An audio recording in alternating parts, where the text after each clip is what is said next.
अरे नालायको, माँ बाप को अपनी पलकों पर बिठाकर उनकी सेवा करना तो हमारा परम धर्म है।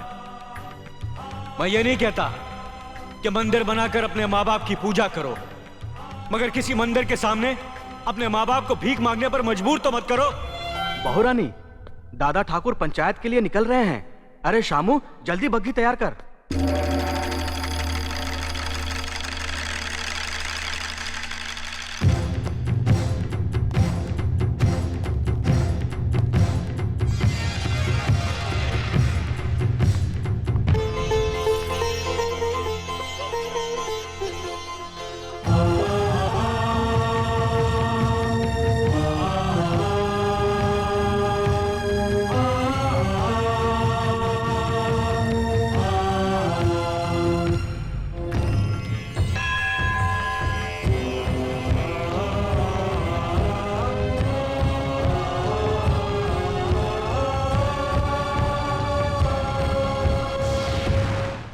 श्रीकांत, आज का मामला क्या है?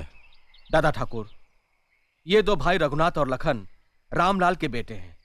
माँ बाप के जीते जी घर जमीन जायदाद सब कुछ बांट चुके हैं। अब झगड़ा माँ बाप के बंटवारे को लेकर उठा है। माँ को अपने पास रखने के लिए तो दोनों तैयार हैं, पर बाप को रखने के लिए कोई राजी नहीं है। क्या ये सच है? जी दादा ठाकुर, माँ बहुत बूढ़ी और कमजोर हो गई है, इसलिए उसकी देखभाल करना मेरा फर्ज है। दादा ठाकुर, मैं बचपन से ही माँ को बहुत चाहता हूँ। माँ के बिना रह नहीं सकता, इसलिए माँ की सेवा करने का अधिकार मेरा है। वैसे भी पिताजी भैया को बहुत चाहते हैं, भैया को उनकी देखभाल करनी चाहिए। कितने बच्चे हैं तुम्हारे? एक लड़का और एक लड़की है। और तुम्हारे? मेरा एक ही बेटा है दादा ठाकुर। अच्छा, तुम दोनों में से जो भी अपनी माँ को अपने पास रखना चाहता है, उसे अपने पिता के पास अपने बेटे को भेजना होगा, क्योंकि बुढ़ापे में उनकी सेवा करने वाला कोई तो चाहिए ना। ये कैसे हो सकता है? 10 साल से जिस बेटे को प्यार से अपने सीने से लगाकर रखा है, उसे अपने से अलग कैसे कर दें? मेरे बेटे के भाग नहीं फूटे हैं जो ससुर जी की सेवा करने का दुख झेले। चाहे तो देवर जी सासू जी को अपने पास रखें। तो क्या मेरे बेटे के भाग फूटे हैं? सासू जी को भले जेठ जी ले जाएं। मैं अपने बेटे को नहीं भेजूंगा। मैं भी मेरे बेटे को नहीं भेजूंगा। तुम माँ को अपने पास रख लो। नहीं, तुम रखो। तुम रखो। तुम अपने पास रखो। तुम अपने पास रखो। खामोश! तुमने अपने बेटे की परवरिश सिर्फ 10-12 साल की, और आज जब अपने पिता के पास भेजने की बात आई तो तुमसे बर्दाश्त नहीं हुआ। छटपटा गए तुम दोनों। और जिन माँ बाप ने 40 साल तक दिन रात अपने सीने से लगाकर फूलों की तरह तुम्हें पाला, पढ़ाया लिखाया, शादी की, अपनी जमीन जायदाद रुपया पैसा सब कुछ तुम्हारे हवाले कर दिया, उम्र के आखिरी इस दौर में उन्हीं माँ बाप को जुदा करने की सलील हरकत कर रहे हो तुम दोनों। अरे कोक में अपना लहू पिला पिला कर जिसने तुम्हारी रचना की, तुम्हें जीवन देने के लिए मर मर कर कई बार जो जी है बेचारी, वो है तुम्हारी माँ। अपना खून जला जला कर तुम्हें रोटी खिलाने वाला, अपनी खुददारी पर चोट खा खा कर तुम्हें खुशी देने वाला वो इंसान तुम्हारा बाप है। और इन्हीं माँ बाप की जिंदगी भर की दौलत हो तुम दोनों भाई। मुझे मालूम है तुम दोनों अपनी माँ को अपने पास क्यों रखना चाहते हो, ताकि वो तुम्हारे घर में खाना बनाए, तुम्हारे कपड़े धोए, तुम्हारे बच्चों की देखभाल करे, और तुम्हारी बीवियां पलंग पे लेटे लेटे हुक्म चलाएं। तुम्हें मां नहीं चाहिए, तुम्हें मुफ्त में काम करने वाली नौकरानी चाहिए, नौकरानी। बाप इस बुढ़ापे में कमा नहीं सकता, तुम्हारे खेतों में हल चला नहीं सकता, बोझ लगने लगा है तुम्हें, इसलिए अब तुम्हें बाप की जरूरत नहीं है। और जिस दिन तुम्हारी मां से भी घर का काम नहीं हो सकेगा, तुम उसे भी कचरे की तरह घर से बाहर फेंक दोगे। अरे नालायको, माँ बाप को अपनी पलकों पर बिठाकर उनकी सेवा करना तो हमारा परम धर्म है। मैं ये नहीं कहता कि मंदिर बनाकर अपने माँ बाप की पूजा करो, मगर किसी मंदिर के सामने अपने माँ बाप को भीख मांगने पर मजबूर तो मत करो। बुढ़ापे में पति पत्नी का रिश्ता दिया और बाती जैसा होता है, बाती को अलग कर दो तो दिया बुझ जाता है। वैसे ही इस उम्र में इन्हें अलग कर दिया तो ये मर जाएंगे। इतिहास गवाह है, जो माँ बाप की इज्जत नहीं करता वो बेटा कभी सुखी नहीं रह सकता। हमें माफ कर दीजिए दादा ठाकुर, हमें माफ कर दीजिए, हमें माफ कर दीजिए। माफी मुझसे नहीं, अपने माँ बाप से मांगो जिनका दिल तुमने दुखाया है। अब इनकी आखिरी सांस तक तुम्हें इनकी सेवा करनी पड़ेगी, वरना तुम इस गांव में नहीं रह सकते। यह हमारा फैसला है।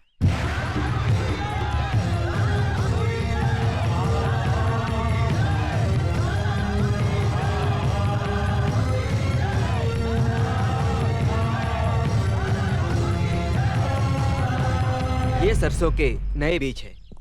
जितने समय में हम पहले एक फसल काटते थे, अब उतने ही समय में इन बीजों के द्वारा 2 फसल काट सकते हैं। और एक खासियत इन बीजों की यह है कि इनकी सिंचाई और खाद का खर्चा बहुत ही कम है।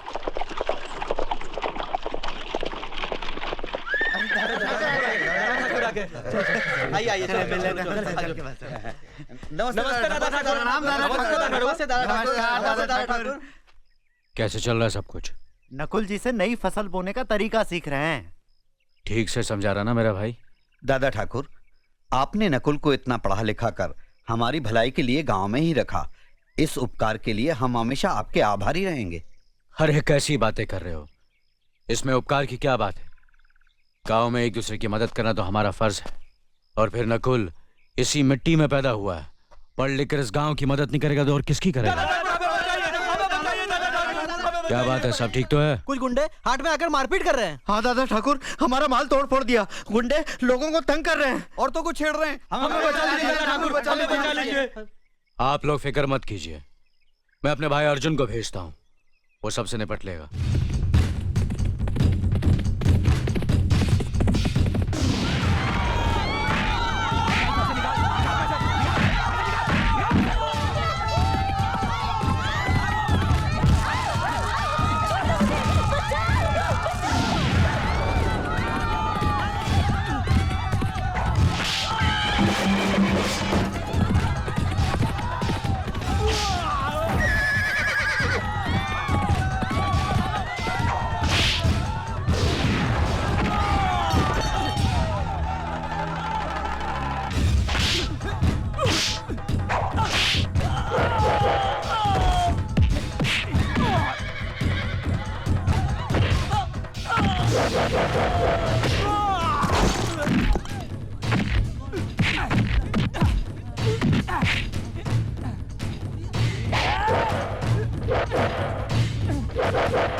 अगर दोबारा इस गांव में आने की कोशिश की तो यहां से तुम्हारी लाशें जाएंगी।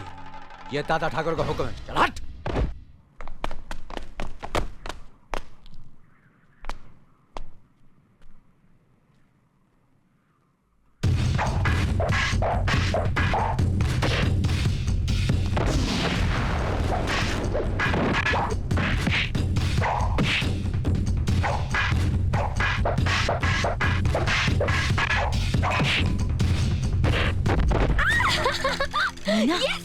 ये क्या कर रही हो? क्या हुआ? अपने गांव के आदमी मार खा रहे हैं और तुम ताली बजा रही हो? मुझे तो पता ही नहीं था।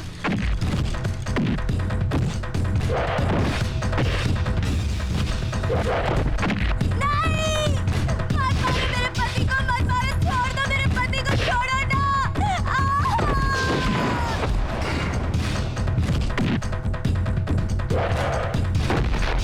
नहीं! नहीं, खेल में उसकी जान लोगे क्या? कान खोल के सुन ले, ये हार जीत का मुकाबला है, जो बचेगा वो जीतेगा। हट! दादा ठाकुर! और कितने नामर्दों को अखाड़े में उतारोगे?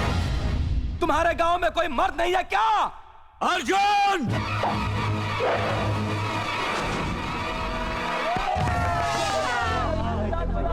शाबाश भैया, शाबाश!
ए कमीनो, रुक जाओ।